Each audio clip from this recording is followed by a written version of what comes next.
My name is Justin Sonnett. I graduated from Laney in 2008. Had Miss Cotton as my teacher for, I think, 2 semesters, I believe, and it was awesome. Loved every bit of it. So it's really cool to be back and tell you about a new desalination technology that we're working on that is powered only by waves. Pretty cool. So, all right, so without further ado, I guess I can go ahead and kick off this video if you guys are ready for it. Again, you'll be like the very first eyes to see this.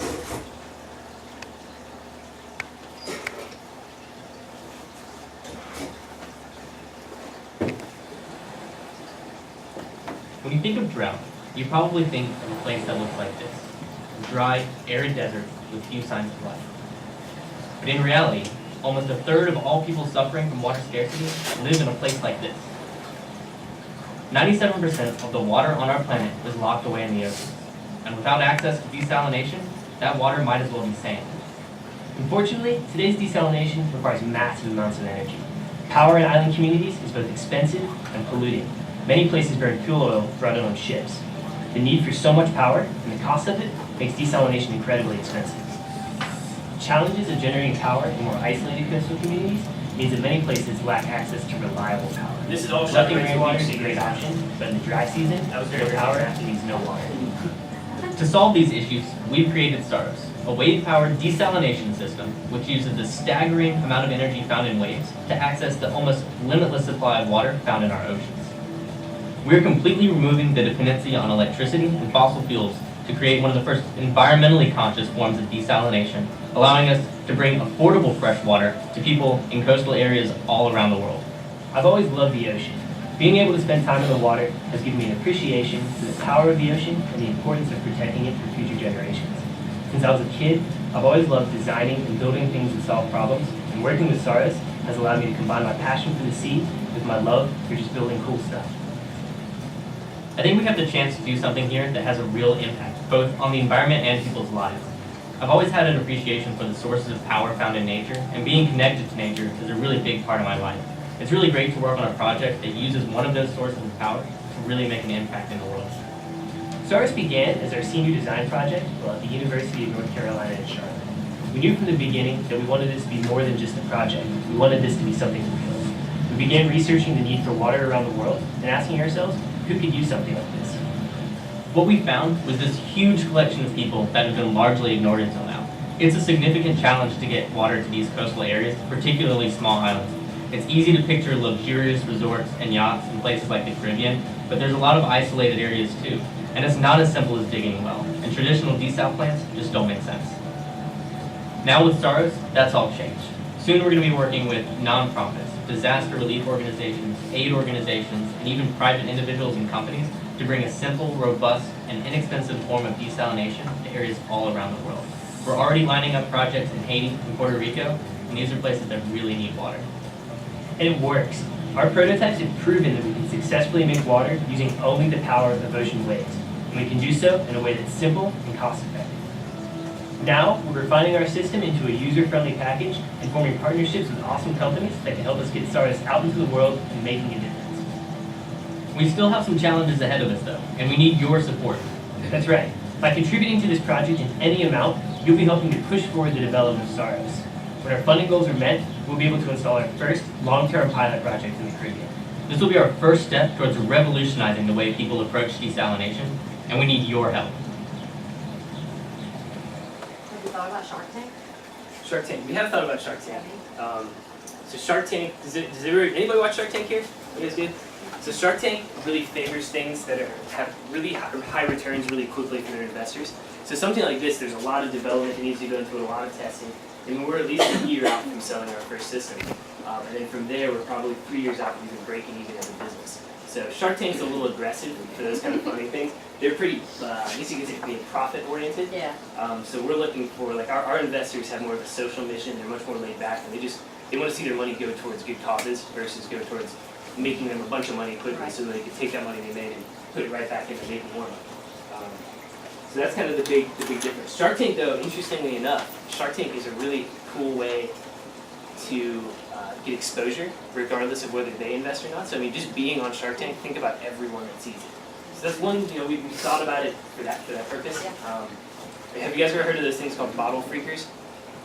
They're like, they're made out of socks. So North Carolina had a really booming textile industry back in the day, and something happened, and I think everything went overseas, and they stopped making textiles, like clothes and stuff here in North Carolina. So this guy that went to UNCW actually, at the same time I did, had the idea, let's make these really cool woven, like koozies basically, that stretch over cans, and you can put them on wine bottles and all this stuff. Stuff you guys are way too young to even know anything about, I assume. But anyway, so he was on Shark Tank, and he was a weird dude, and he had a really entertaining segment on Shark Tank that was really cool.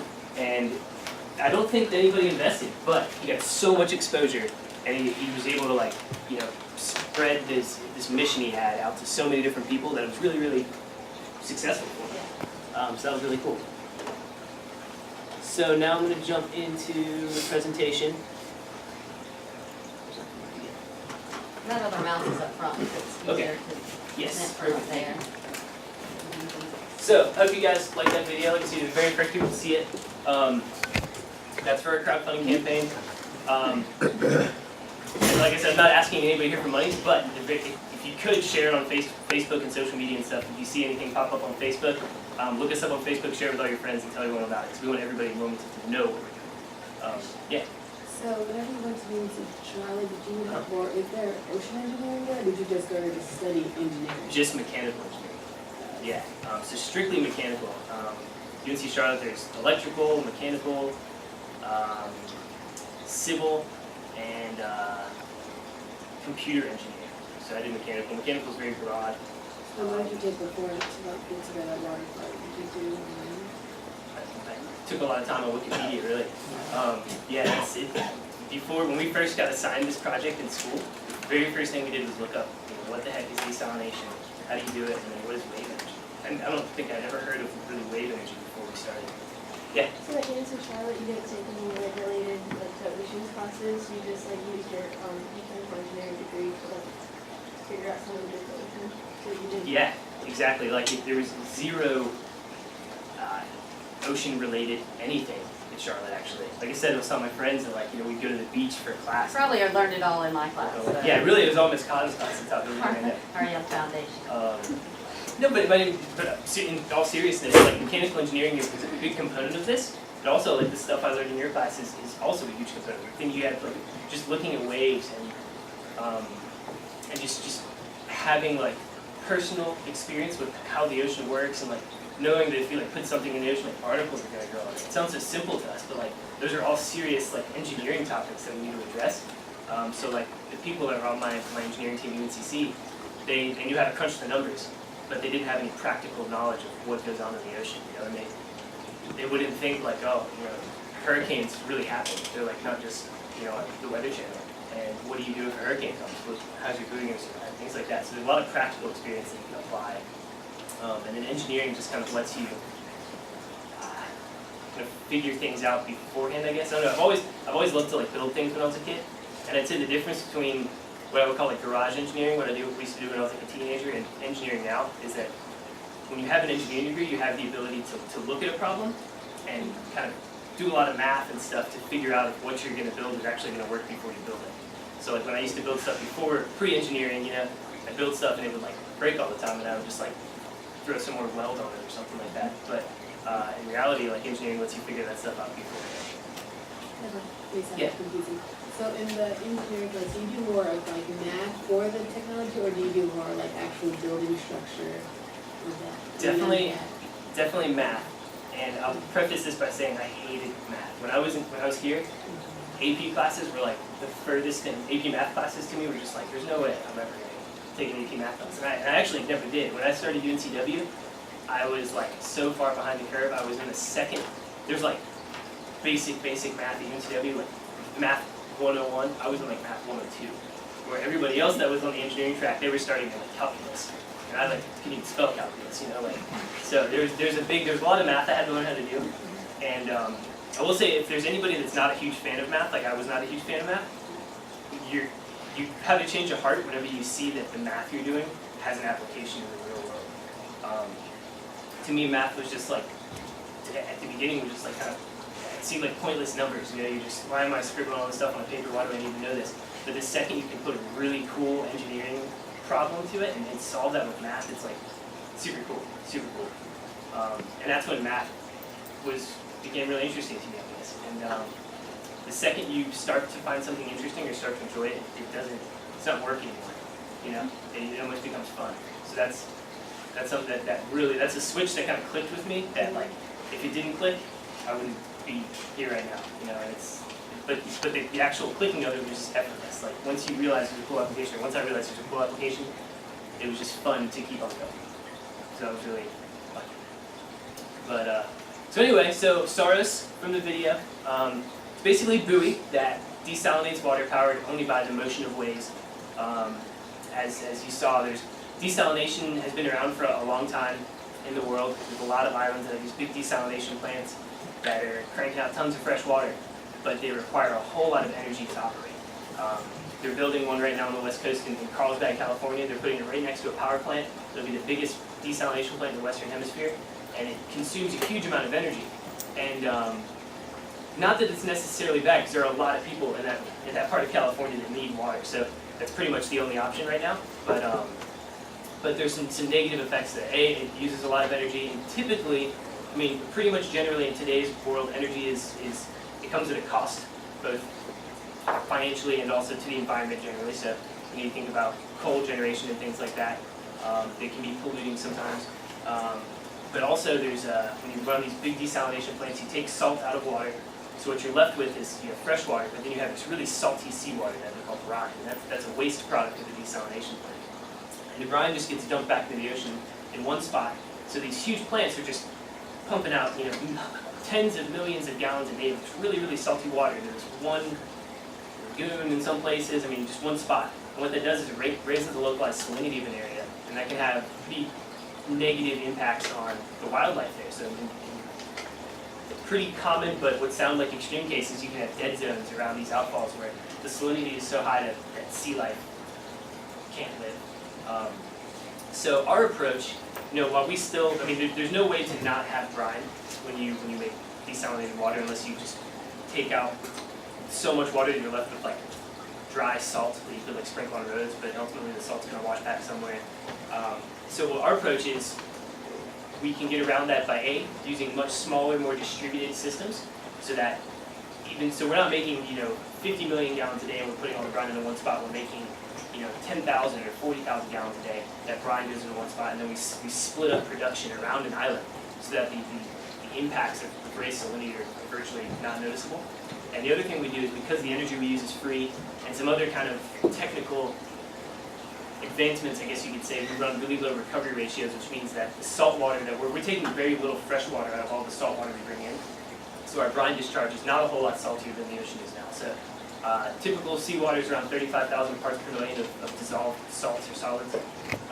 Our brine discharge is about 38 to 39,000 parts per million, and then our fresh water is about less than 400 parts per million, just to kind of put it in reference. So the brine discharge for us, we have a big advantage with our system for brine discharge.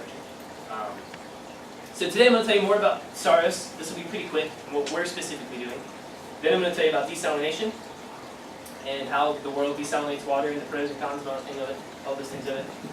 And then my favorite part is I'm going to tell you about oceanography. I think that's really, really cool, really fascinating. So as you know, Saros is turning waves in fresh water. You probably think, like when you think of drought, you think of a place that looks like this. But in fact, you know, there's islands all over the world that, even though they're surrounded by water, it's all seawater. And without desalination, it's useless. You can't drink salt water. It will actually make you less hydrated.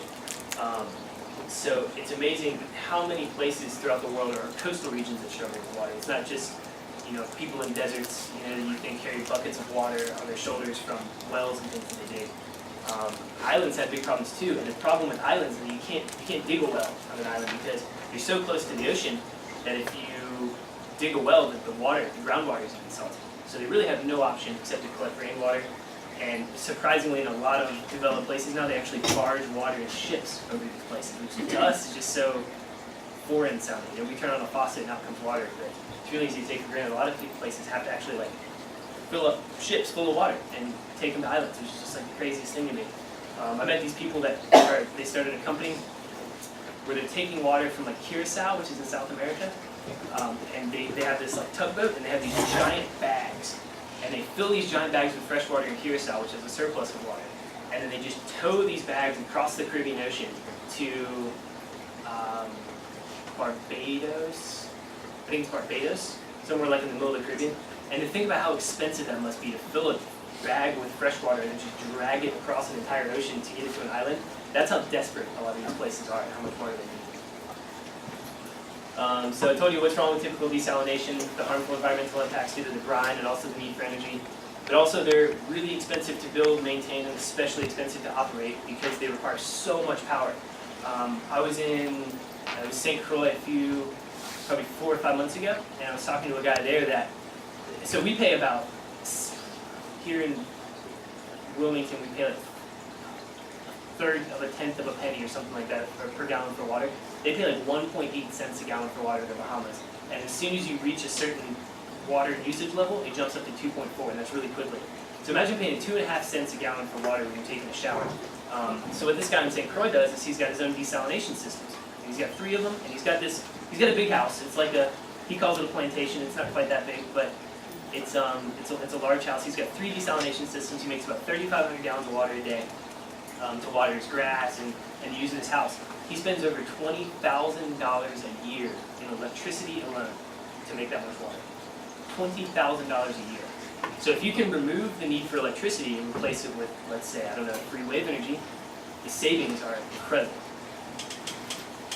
So why wave energy? So we've all heard of, there's a bunch of different renewables out there, and the world is really making a shift towards renewable energy. Renewable energy is anything that is naturally occurring and kind of won't dissipate. So the common ones are wind and solar today. Solar is getting to be really popular. Rooftop solar now will make economic sense without like tax incentives from the government. So you can actually generate power now with a solar panel on your roof that's competitive with what you buy for Duke Energy, which is pretty amazing. Wind energy, we've all seen wind turbines.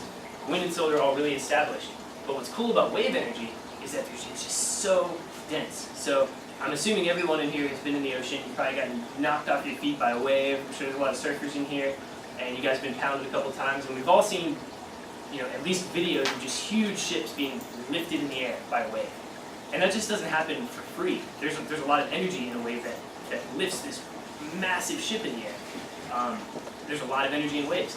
So a 2-foot Caribbean wave, just a small wave that can fit on this table, has about 3.5 times more energy in it than the same area of either a 20-mile-an-hour wind, it's about 6.5 times more energy, 7 times more energy than a 20-mile-an-hour wind, or about 3.5 times more energy dense than the best solar in the world. So I'm talking about like solar at the equator, dead noon with a clear sky. A 2-foot wave has 3.5 times more energy than that same area of solar. And that's one of the reasons we use waves. Also, we need seawater, and it just so happens that waves and seawater tend to be in the same place, which is pretty convenient. So this is our senior design team back at UNCC. That was the first system we built, which looks way different than the buoy you saw in the video. This was this crazy thing. It was like a pontoon boat, basically, with a huge pendulum on it. And this pendulum, these 2 black tubes here, were filled with just raw seawater to be heavy. And they weighed about, I think it was like 1,500 pounds. So whenever this whole pontoon boat would rock back and forth in the waves, this big heavy pendulum would swing back and forth, and it would drive pumps up at the top that would pressurize seawater and put it through what's called reverse osmosis. I'll tell you more about that in a second. But that was our first prototype, and after graduation, we worked with this one for probably a year, I think. And then what we realized is that was just too picky. Like it was really dependent on the size, the shape of a wave, and the frequency of a wave. So one of the things I was asking you when you were observing waves the other day at the beach, when we observe waves, there's a few things that really matter to us that we can record. We can go to the beach, we can watch waves, and then we can take certain stats from a wave, certain characteristics. We can plug it into a computer model, and we can simulate just how much we can calculate how much water our system can make. So we measure things like the wave amplitude or the wave height. We measure the period of the wave, which is basically like if you're standing in one spot and the wave passes, you start counting how many seconds does it take for the next wave to pass. We measure wavelength, which is very similar to period. It's the distance between 2 wave crests. And then given that information, we can do a lot of math and figure out what, actually it's not even that much math, really, it's pretty easy. Figure out how much water we can make. This thing had a really narrow sweet spot, I guess, that I like to run in. So we decided to ditch that, and we built this one. So this is Saros version 2. And this is what's known in the wave energy world as a point absorber, which is basically, it's probably the simplest form of wave energy converter. It's a buoy that bobs up and down, and it uses the up and down motion of the ocean to do some sort of work for you, whether it's generate electricity or for us it's pumping water. How it works is the buoy gets anchored up just offshore, beyond breaking waves. We try to keep it out of the breaking stuff if we can help it. As a wave passes, it lifts this buoy up in the air. So remember that ship I was telling you about getting lifted in the air? That relies on buoyancy. There's just so much buoyant force in a wave. That's what we put to work for us. So this buoy is able to pull up on this mooring with about 1,800 pounds. So that's about, I don't know, a little more than half of the car you drove here. So that buoy lifts up on this mooring, pulls really hard on basically a bunch of weight that sits at the bottom, and then it uses that force to drive pumps. Those pumps suck in seawater, and then they pressurize it to about 200 psi. They send that 200 psi seawater back to shore into what's called a wave bank. So a wave bank is kind of like a battery. Waves are always different, as you know, so you can imagine like if you were just to hold the hose in your hand that came out of this buoy, this pump basically, every time a wave would pass, you'd get like a surge of water. The wave bank takes that surge of water, stores it, and then kind of outputs a smooth flow to our desalination system. So this wave bank is almost like if you were to take this water pump and hook it up to a balloon and then poke a hole in the balloon. The balloon will absorb those surges, and a steady stream of water will come out of the other side of the balloon, or that little hole. From there it goes into what's called a pressure exchanger intensifier, which is a kind of a fancy component that it's almost like a transmission, I guess you could say, for water pressure. It takes this 200 psi water that we make, it takes a lot of it, and it turns it into 800 psi water at a lower flow. So to desalinate water using reverse osmosis, which using these membranes, I'll tell you more about in a second, you need 800 psi. And that's why desalination is so energy intensive. So in your car tire, you have about 35 psi in your car tire. 800 is what's needed to put this thing, to put water through this membrane. And then from there, so it goes into our membrane, and then out comes drinking water. Again, we use reverse osmosis, which I have a whole section further into the presentation about that I'll explain to you how it works. That's the wrong button. Alright, so again, since we're not using electricity, we're not using fossil fuels, it means that it's cheap and it's environmentally friendly.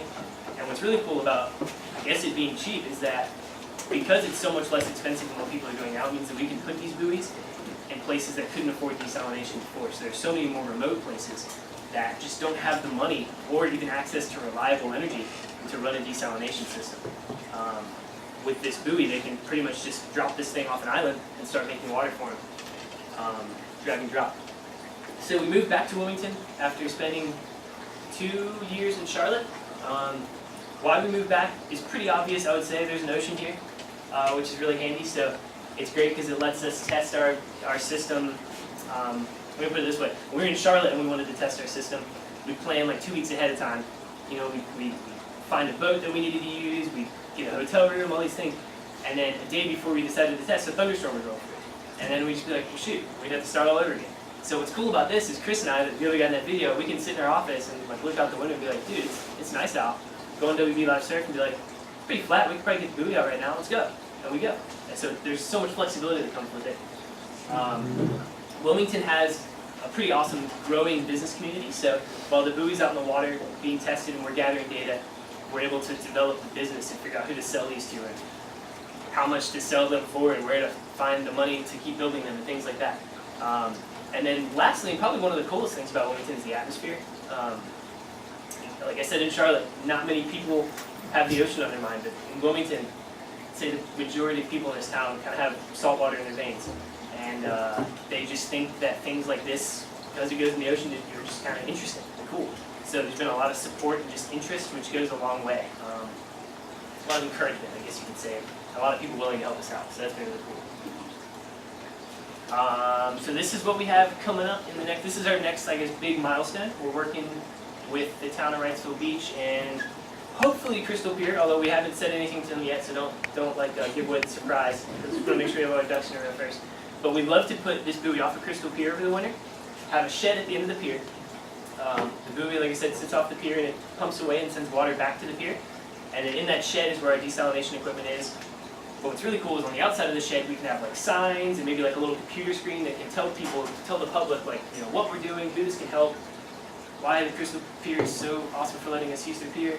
And then like the screen can tell people like how much energy we're offsetting, how much water we're making, how many people that can support.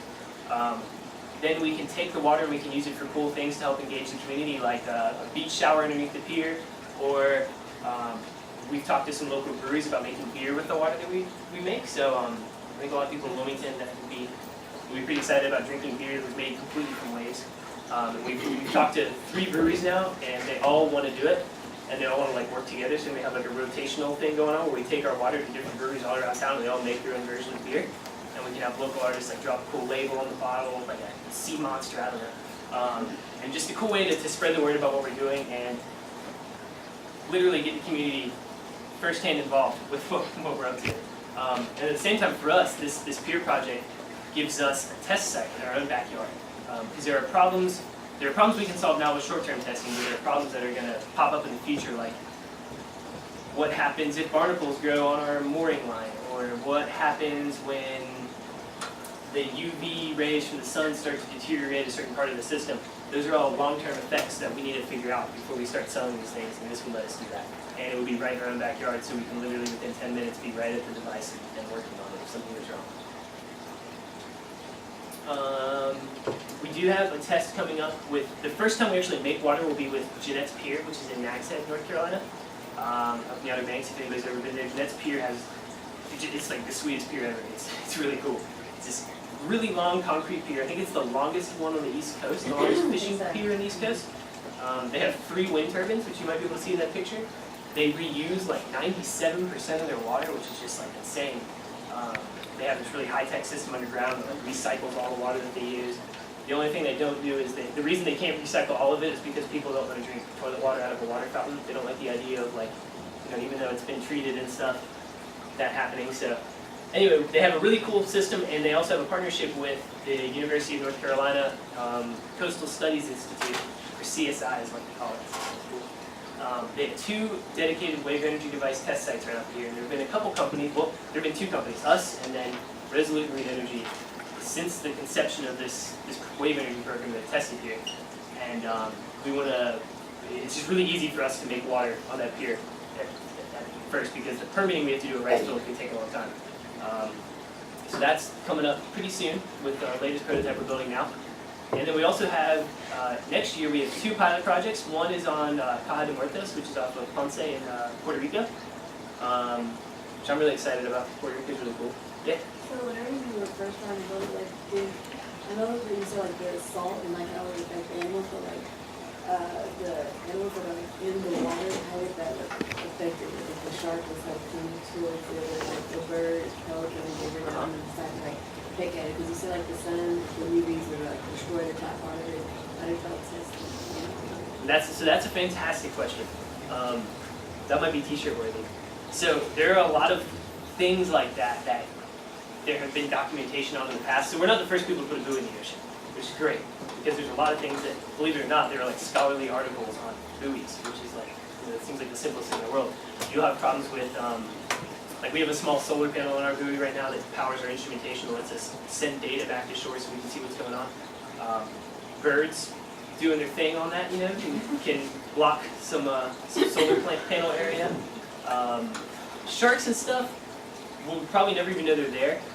It's really funny. There's a lot of wave energy is this really environmentally friendly thing, but it's a new thing, and being new, it kind of scares a lot of environmentally friendly people, believe it or not. So you think, you know, people that are really into going green and stuff, like, wow, wave energy, it's like no fossil fuels, no carbon emissions, nothing. That's awesome. But instead, what a lot of people do is they're like, what if it makes a certain noise that gives like a crab a headache or something like that? You know, there's all these really specific, like, sometimes some of them are valid, some of them are like just sound absolutely nuts. These really specific problems, which makes the permitting process a challenge. So environmental impact to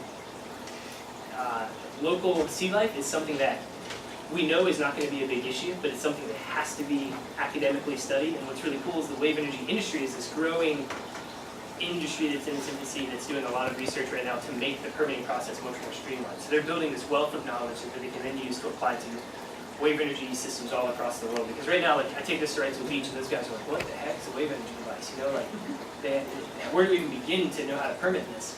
And eventually what will happen is there will be like a prepackaged, almost like a form essentially. You can go through and check boxes and be like, does it do this, does it do this, does it do this? Fish and stuff like that, you know, people are like, man, that's, we're putting that right in the ocean.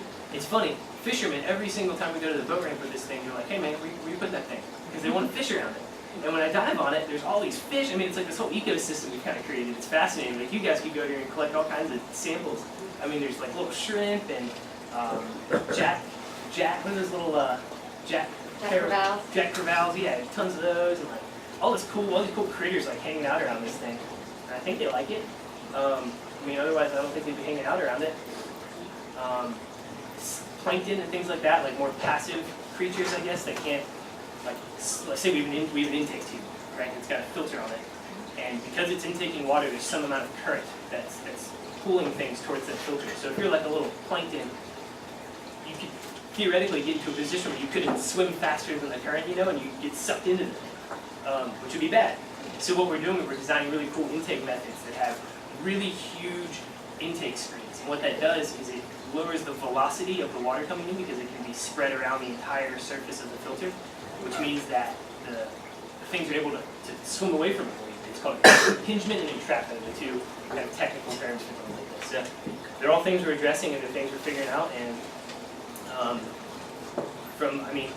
I would say the plankton thing is probably the worst thing we could be doing right now, I guess. So anyway, so we have 2 pilot projects coming up, one in Puerto Rico, one at a hospital in Haiti next year. So that's pretty cool. And then how you can help, so I made this for like a completely different audience, but like I said, if you could share this on social media with all your friends, I think it's cool, that would be really helpful. Just spread the word. And if you know people that you think could be helpful to us, just people to know, let us know. Please, like, introduce us, that'd be awesome. If you're out there and you see a buoy that looks like this buoy that's just like floating free somewhere, to give us a call, keep a lookout, that would be helpful. But other than that, things we're looking for. This is the team. There's I guess you could say there's 3 of us full time. That would be Chris, myself, and Laura. Fred Wagner is this really cool guy that was the one that brought this idea to the school, to the university. He's like this wild entrepreneurial tinkerer, and he's kind of like he literally wears a lab coat to like work some days. But really cool guy, and he's just been, he's funded a lot of this, he's given us a lot of ideas, and he's really the reason that we're here. And then Sherry is an intern of ours, or a volunteer. She does a lot of our like blogging and communication to try to like spread the word about what we're doing. Carl's awesome. He has 30 years in business, which is something that none of us have. Coming from engineering school, there's a lot of business we have to learn. Carl's been a great mentor for that. So that's it about Saros. So if anybody has Saros specific questions, you can ask them now, or if you want to just roll right into desalination, we can do that. Yes? When you